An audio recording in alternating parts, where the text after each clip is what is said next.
Hi friends, निलिमास किचनमध्ये तुमचं स्वागत आहे। प्लीज माझ्या चॅनलला लाईक करा, सबस्क्राईब करा आणि शेअर करा। आज आपण बनवणार आहोत पावभाजी। चला तर मग पावभाजीची रेसिपी सांगते।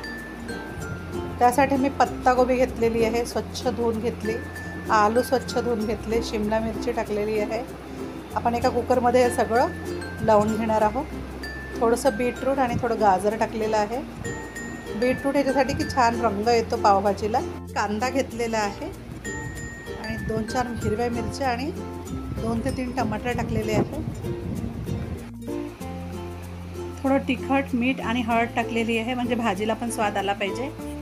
आणि आपण भरपूर अशी पावभाजी बनवून राहिलेली आहे।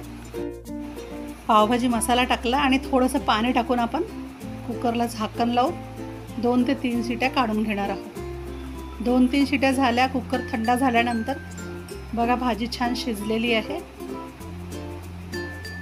2 किंवा 3 शिट्यामध्ये भाजी छान शिजून गेलेली आहे। आणि आता मॅशरने छान मॅश करून घ्यायचं आहे। पूर्ण भाजी छान एकजीव करून घ्यायची आहे। भाजी पहा किती छान घोटून घेतलेली आहे। आपण या पद्धतीने घोटून घ्यायची आहे। थोडं तेल गरम केलेलं आहे आणि त्यामध्ये बारीक चिरलेला कांदा टाकलेला आहे।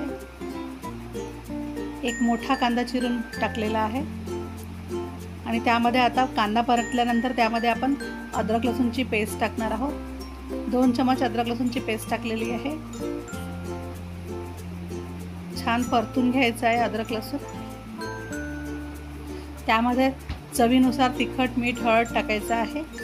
आपण पावभाजी खूप काही तिखट बनवत नसतो, त्यामुळे थोडं मीडियमच बनवायचं आहे। आणि पावभाजी मसाला टाकलेला आहे, छान मिक्स करायचं आहे। आणि थोडे वटाणे आहे, वटाणे ऑप्शनल आहे, असेल तर टाकायचे, नाहीतर नाही टाकायचे। आपल्याजवळ अवेलेबल असेल तरच टाकायचे। आणि छान वटाणे आता शिजवून घेणार आहे, कारण की हे फ्रोझन वटाणे आहेत।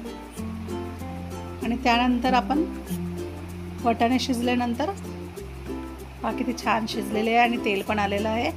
आता पावभाजी जी आपण घोटून ठेवलेली होती भाजी, ती टाकलेली आहे आणि छान मिक्स करायचं आहे।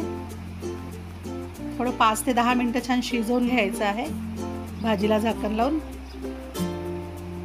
भाजी आपली तयार आहे। वरून मस्तपैकी हिरवा सांबार लावायचा आहे आणि थोडं बटर टाकलेलं आहे। तुम्हाला जर आवडत असेल तर पूर्णपणे बटरमध्येच बनवू शकता। आता बघा पाव कसा कट करायचा ते सांगते। आमच्याकडे या पद्धतीचे पाव मिळतात। या पद्धतीने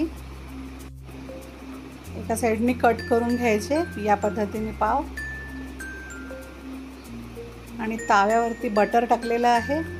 थोडा पावभाजी मसाला टाकायचा आहे आणि जी पावभाजी बनवली होती ती टाकणार आहे। थोडीशीच टाकायची आहे पावभाजी आणि छान मसाला तयार करून घ्यायचा। आणि आता पाव घ्यायचं मसाला तयार झाल्यानंतर आणि छान शेकून घ्यायचं दोन्ही बाजूनी पाव। या पद्धतीने आपण पाव शेकून घेणार आहे। मी याच पद्धतीने बनवत असते पावभाजी।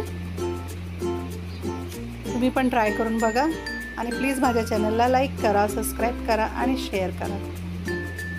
बघा आपली पावभाजी आता तयार आहे। या पद्धतीने तुम्ही बनवून बघा, खायला खूप मस्त लागेल। थोडं वेगळं टेस्ट आहे पावभाजीचं, छान वाटेल। व्हिडिओ बघितल्याबद्दल खूप खूप धन्यवाद। तर आपली पावभाजी ही तयार आहे। थँक्यू।